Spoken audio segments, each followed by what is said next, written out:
बूढ़े मिश्रा जी ने इंसानी हड्डियां आटे की चक्की में फेंकी। हड्डियां तुरंत पाउडर में बदल गईं। जब कोई ध्यान नहीं दे रहा था, उन्होंने पूरी एक बोरी हड्डियां मशीन में डाल दी। जैसे ही जुर्म के सबूत सफेद आटे में मिल गए, उन्हें थोड़ा सुकून मिला। लेकिन बस कुछ दिन बाद ही पुलिस उनके दरवाजे पर आ धमकी। पता चला कि जो आदमी गायब हुआ था, उसे आखिरी बार मिश्रा जी के साथ देखा गया था। इंटरोगेशन के दौरान मिश्रा जी बिल्कुल शांत रहे। बोले उन्हें कुछ नहीं पता। लेकिन उनकी बीवी का बर्ताव पुलिस को थोड़ा अजीब लगा। पुलिस के जाने के बाद बीवी अब और ज्यादा गिल्ट सह नहीं पाई। उसने कहा कि भले ही वो आदमी बहुत घटिया इंसान था, पर उसे सजा देने का हक उनका नहीं था। उसे लगने लगा कि उसका पति अब इंसान नहीं, एक राक्षस बन चुका है। ये सुनते ही मिश्रा जी सोच में पड़ गए। अगले दिन वो खुद पुलिस स्टेशन पहुंचे और सब कुछ कबूल कर लिया। लेकिन जो पुलिस वाला ड्यूटी पर था, उसे यकीन ही नहीं हुआ। वो मिश्रा जी को अच्छे से जानता था और जानता था कि वो ऐसा कर ही नहीं सकते। असल में मिश्रा जी एक रिटायर्ड टीचर थे। अपने बेटे को अमेरिका पढ़ने भेजने के लिए उन्होंने अपनी सारी सेविंग्स खर्च कर दी थी और ऊपर से एक बड़ा लोन भी ले लिया था। आखिरकार उन्होंने किसी तरह अपने बेटे को अमेरिका भेज दिया। लेकिन बेटा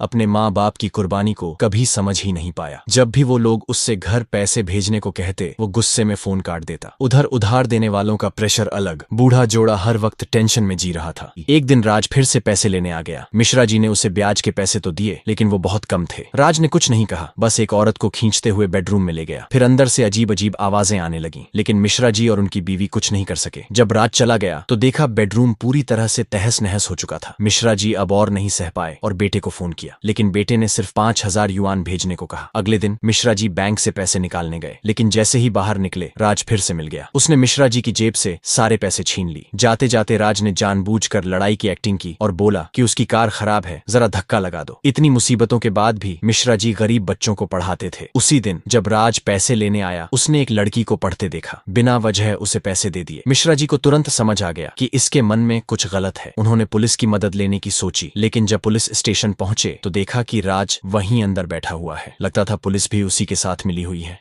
मिश्रा जी को समझ आ गया कि पुलिस से कोई उम्मीद नहीं, और वही हुआ। उसी रात राज फिर से आधमका। इस बार उसने धमकी दी कि वो उस छोटी लड़की को उसके पास लेकर आए। मिश्रा जी समझ गए कि राज क्या चाहता है, लेकिन वो लड़की सिर्फ 12 साल की थी। वो ऐसा कभी नहीं होने देंगे। मिश्रा जी किचन में गए और एक स्क्रू ड्राइवर उठा लिया।